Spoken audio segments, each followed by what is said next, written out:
Batman turns 80 this year, and what better way to celebrate than with his 1000th issue? What's up, everybody? I'm Stan, and welcome to Detail Comics, where we go over comics in detail. This is going to be an irate review, where we are going to be talking about Detective Comics number 1000, which is a collection of great creators telling tales of the Dark Knight. But what can we expect to see out of a collaboration comic like this one?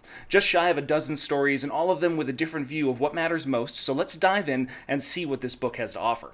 With the appearance of Detective Comics number 1000 on comic book shelves, another milestone in comic book publication has been reached. Action Comics, the home of Superman, hit the same height just 1 year ago. But now Batman, the creation of Bob Kane and Bill Finger, has hit the Melee milestone as well. While marketing plays a heavy part of the production of this issue, you can't deny the love and warmth the creators feel for the character as they recount stories and even create new legacies and adversaries for the Dark Knight. But what kind of tales do they tell? As the issue opens up, we're greeted with Batman and two of the most recognizable creators in Snyder and Greg Capullo. This team was responsible for the vast majority of the New 52 run on Batman, which helped define the recent publishing era. However, they're telling a slightly different story to start things off. Batman, often known as the world's greatest detective, is working on the longest case he's ever known. From the beginning, clues have taken him across the globe, breaking codes, uncovering clues, and more. But all this leads him back to Gotham. Someone, possibly his most dangerous foe, has led him here through years of clues and games. However, the confrontation isn't what we would expect, as instead we find Martian Manhunter, The Question, Hawkman, Hawkgirl, as well as Detective Chimp. The interesting addition to this crew is Slam Bradley, the star of the first issue of Detective Comics in 1937. All of these various investigators have found their place in what they call the Guild of Detection, which appears to be a home for investigative minds, and they have amassed a collection of the greatest unsolved mysteries in the cosmos. From celestial conundrums to magical mysteries, they all appear to be here. While it might not hit with every reader, the idea that Batman is just another member of this group of individuals, the idea that he's not the first, that there are stories older than he is, and new mysteries still to be solved is a powerful one. No matter how many issues we get of Detective Comics, no matter how long in the tooth Batman may become, there are still things he does not know, and as a result, there are new stories to tell. Being a part of this guild, with us, the reader, as an honorary member, it signifies his curious nature and ours as well, which will always lead us to want more and to know more. Other stories inside the issue pay homage to Batman in different ways. Kevin Smith teams up with Jim Lee to bring a story that feels personal, especially given his recent brush with death due to a heart attack. Bats assumes his secret identity as Matches Malone to track down the pistol that killed his parents, not for some kind of macabre memorabilia, but to melt it down and make it his own, to take the power of terror that held over him as a child and turn it into protection, so that he can keep what happened to him from happening to others.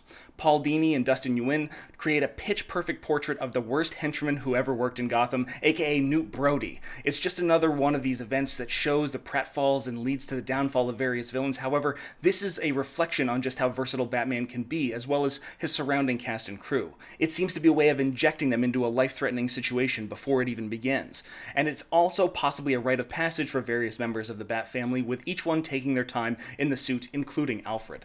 You also get some of the darker sides of Batman, as Warren Ellis and Becky Cloonan break apart a group of terrorists. The brutal efficiency that he dispatches them with is offset by the compassion and understanding as an interior monologue, even going so far as to have him deal with the final foe by simply talking him off the ledge. Every part of this within his plan and done by design, including the admission of his own darkness. There are worse things in life than not being listened to or taken seriously. No matter how dark things get, they can always get darker, and that is where Batman lives.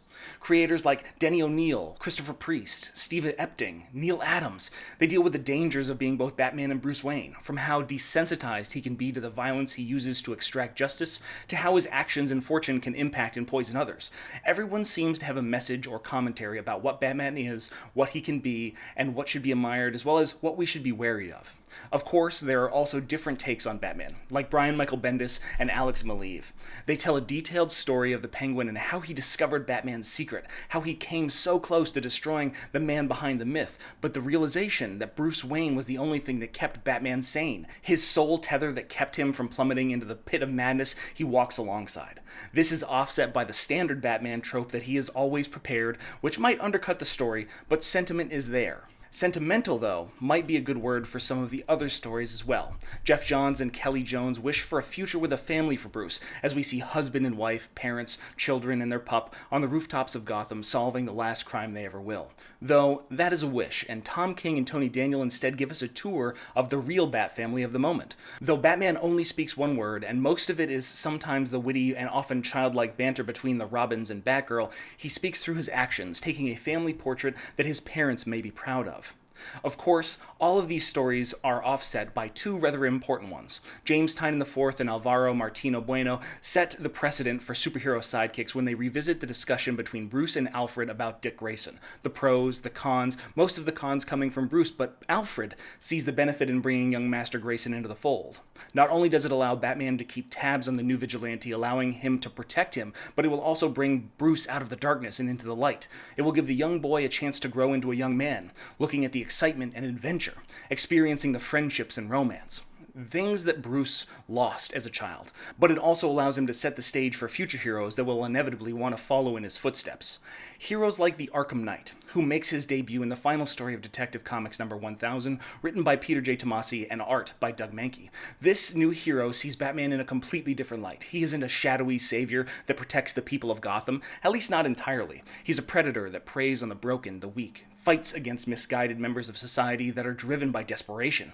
Batman is a cancer that sickens the city from the inside, aggressive, brash, and constantly endangering its citizens. He is not hope, he is hopelessness, and an entity that craves control and obedience, where pain is his poultice and violence is always a means to an end. Gotham deserves someone better than Batman, and the Arkham Knight will be the one to deliver justice. Overall, the final story of the issue sets up the next arc in Tomasi's run on Detective, which already started with the excellent mythology story arc, and it has me very excited to see what is in store for the future.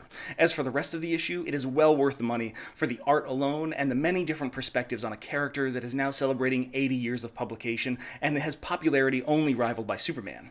If you haven't already picked it up, I recommend you do so at once. But I want to know what you guys think about all the stories inside Detective Comics number 1000. Are they everything that you expected, or did you expect a little bit more? So hit me up in the comments down below and we can start that conversation.